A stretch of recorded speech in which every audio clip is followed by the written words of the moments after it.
परमाराध्य परम वंदनीय सदगुरुदेव पूजनीय संतजन, बहुत से ज्ञानी ध्यानी लोग कहते हैं कि हमने आत्मा का साक्षात्कार किया है, हमने आत्मा को देखा है। प्रश्न उठता है कि आत्मा को देखा कैसे? आत्मा को देखने वाला कौन था? सत्य क्या है? आइए सदगुरु कबीर साहब इस आत्मा के बारे में, ईश्वर, अल्लाह, गॉड के बारे में क्या बतलाते हैं। अगर लोगों को सत्य बातें बताई जाए तो वह एक क्षण भी खड़े होकर उसे सुन नहीं सकते। आप कहेंगे कि क्यों नहीं सुन सकते? हे संतजनों, इसलिए नहीं सुन सकते कि उसके हृदय में अनगिनत भ्रामक शब्दों के तीर गड़े हुए हैं। कभी ओम नमः शिवाय तो कभी राम राम हरे हरे, कभी राधे राधे, कभी गायत्री मंत्र जाप, कभी हनुमान चालीसा तो कभी जय माता की। कहाँ तक नाम गिनाया जाए।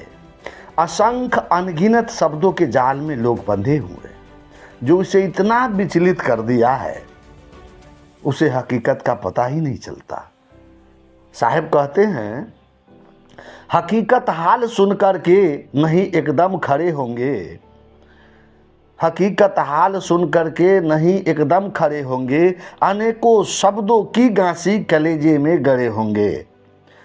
उसने अभ्यास के द्वारे किया सब याद है प्यारे, विषय विश्वास का ताला मजहबी सब जड़े होंगे।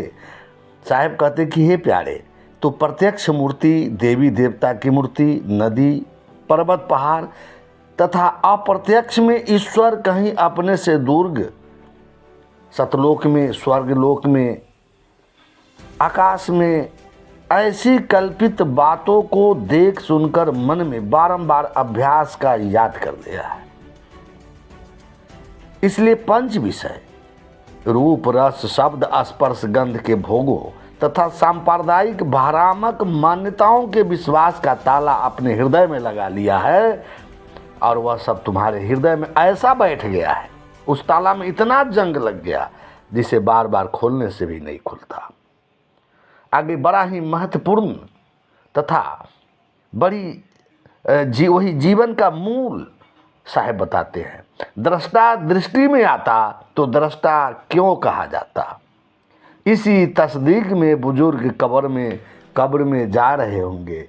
बने मुर्शीद फिरे घर घर, किताबों को करे बरबर, शरीयतवा तरीकत में चाहे मुर्शीद बड़े होंगे। जिसे तुम अपने से अलग परमात्मा, ईश्वर, अल्लाह को बाहर खोजते हो, जो सबका दृष्टा है, अगर वह दिखाई देता है तो उसे देखने वाला देखनहार क्यों कहा जाता। साहब कहते हैं, सदगुरु कबीर साहब से किसी ने पूछा कि क्या ईश्वर है तो कहाँ है? कबीर साहब उस परवर दिगार, उस परमात्मा, उस अल्लाह को कैसे बतलाते हैं। हाँ कहूँ तो है नहीं, नहीं कहाँ न जाए। हाँ कहूँ तो है नहीं, नहीं कहाँ न जाए, हाँ नहीं के बीच में साहब रहा समाए।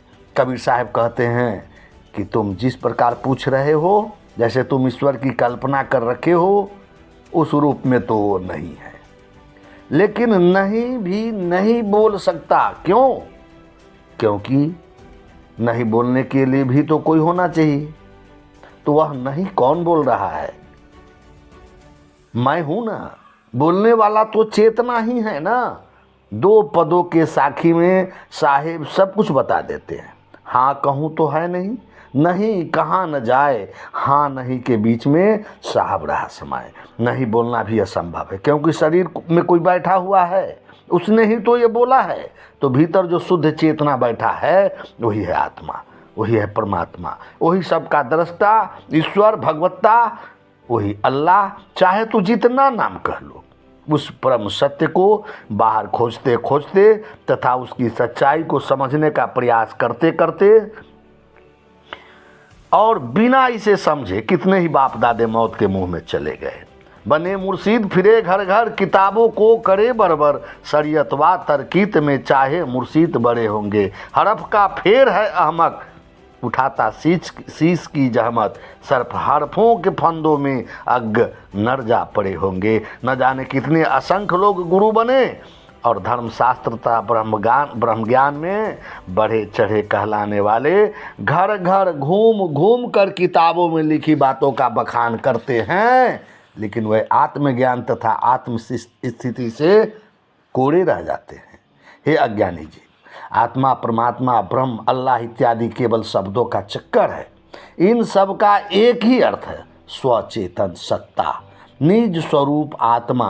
परंतु इस आत्मबोध को न समझकर मनुष्य इसका अर्थ कहीं अपने से दूर परोक्ष में किसी ईश्वर की कल्पना कर उसे पाने के लिए अपने सिर पर अनेक जप तप व्रत उपवास का झंझट उठा लेता है।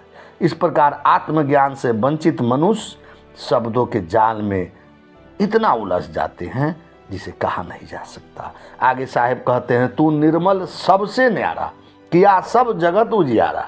मजहबी नाम रूपों का पक्ष घर घर लड़े होंगे, हकीकत हाल सुन करके नहीं एकदम खड़े होंगे। अनेकों शब्द की गांसी कलेजे में गड़े होंगे। और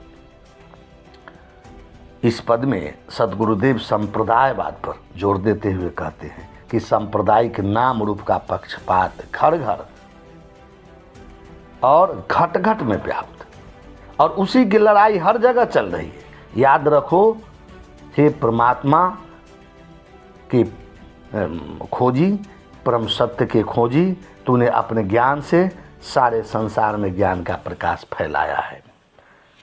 साहिब का यह वचन अत्यंत चुभने वाला है। हकीकत हाल सुन करके नहीं एकदम खड़े होंगे। यदि सच्ची बात कही जाए तो उसको सुनकर लोग तुरंत भाग खड़े होंगे। यहाँ अवतारवाद, पैगंबरवाद, दैववाद, चमत्कारवाद, जातिवाद, अलौकिकतावाद, भोगवाद, मोहवाद इत्यादि की वासनाएं देख सुन तथा भोग कर हृदय में धंसी है। उनके विरुद्ध बात सुनकर आदमी भाग खड़े होते हैं। परंतु हे सत्य के इच्छुक, ये सब भटकाने वाले आत्मज्ञान, शुद्ध मानवता, कर्म सिद्धांत, सदाचार, शुद्ध भक्ति, वैराग्य इत्यादि ही कल्याणकारी है। बड़े बड़े ज्ञानी ज्ञान के नाम पर प्रोक्ष में ही भटकते हैं। वो अप्रोक्ष स्वरूप ज्ञान तक न पहुंचकर जीवन कल्पनाओं में ही खो देते हैं। ईश्वर, परमात्मा, ब्रह्म, अल्लाह, गॉड चाहे जितने नाम लिए जाए, आत्म अस्तित्व से बाहर कुछ नहीं मिलेगा। मजहबी नाम रूप को लेकर घर घर लड़ाई चल रही। राम रही, मंदिर मस्जिद कह देने से दुनिया भर के हजारों संप्रदायों को, जंजाल को समझ ले, इन्हीं के चक्कर में सब उलझे। आत्मज्ञान, मानवता, सदाचार पर ध्यान ही नहीं देते।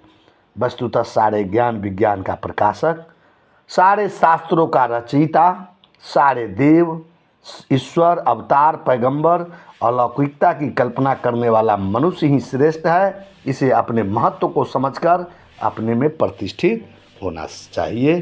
साहिब बंदगी, साहिब बंदगी, साहिब बंदगी।